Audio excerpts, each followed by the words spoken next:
A brave explorer sets sail to prove the world is round, fighting against a society convinced he'd fall off the edge. But that never happened. Christopher Columbus did not sail west to prove the Earth was a sphere. By 1492, educated people, navigators, and scholars had known the Earth was round since ancient Greece. The real debate across the maritime world wasn't about the shape of the planet, it was entirely about its size. Columbus was pitching a highly specific, highly controversial mathematical model. He argued that the globe was actually quite small, making a westward ocean voyage to the riches of Asia a short, viable shortcut.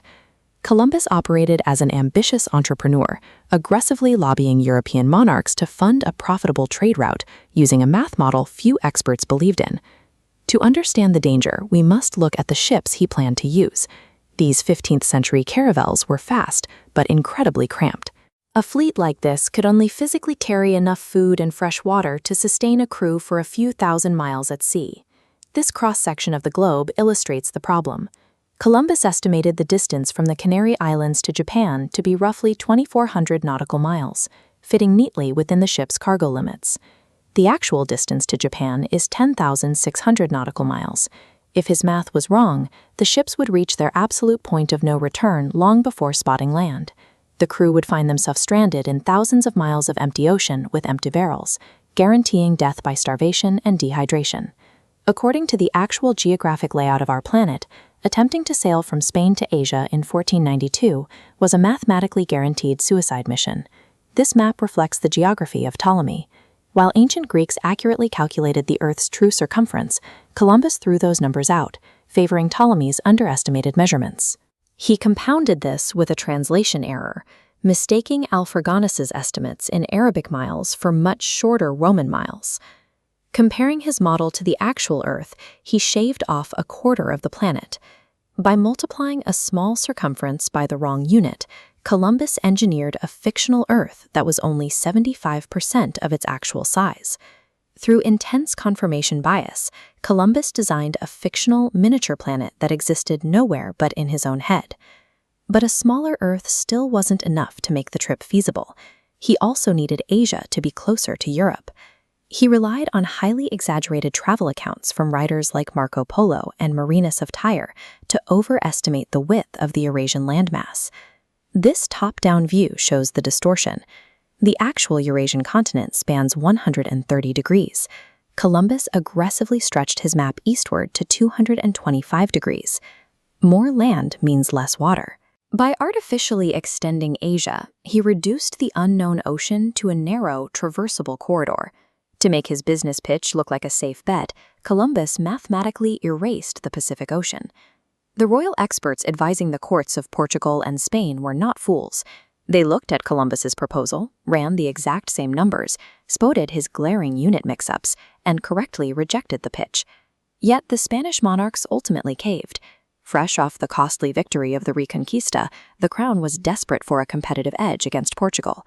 They funded the voyage out of pure political fear of missing out on lucrative Eastern trade.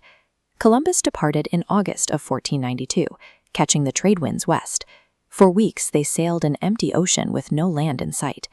As they closed in on the 2,400-mile mark, the absolute edge of their supply capacity, tension among the crew peaked. The greatest scientific minds warned against the expedition because they recognized his math was potentially fatal. And then the impossible happened. Just as the food and water were reaching their critical limits, the fleet collided with land in the Bahamas. They struck shore at almost the exact distance Columbus's flawed equations predicted they would hit Asia. Columbus survived his fatal mathematical errors only because two massive, undocumented continents happened to be sitting exactly where he thought Japan was. The Americas acted as a 10,000-mile-long safety net. Striking land precisely when his calculations said he would proved catastrophic for his sense of reality.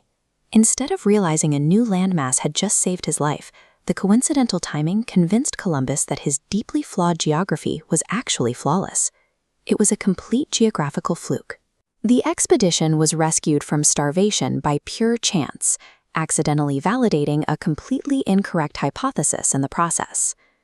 Because he refused to accept he hadn't reached Asia, Columbus was forced to invent increasingly absurd theories as mounting evidence proved otherwise. On his third voyage, attempting to account for his bizarre navigational discrepancies, he famously concluded that the Earth must be pear-shaped. This fierce refusal to accept reality anchored his worldview.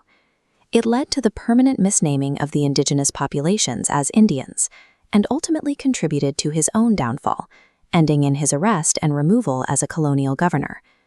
Yet the historical consequences were massive. By blundering into the Americas, he accidentally initiated the Columbian Exchange. The ensuing transfer of crops, diseases, and populations upended global demographics, reshaped ecology, and shifted the balance of world power. Columbus's journey stands as proof that extreme luck, born from spectacular miscalculation, can accidentally change the course of human history.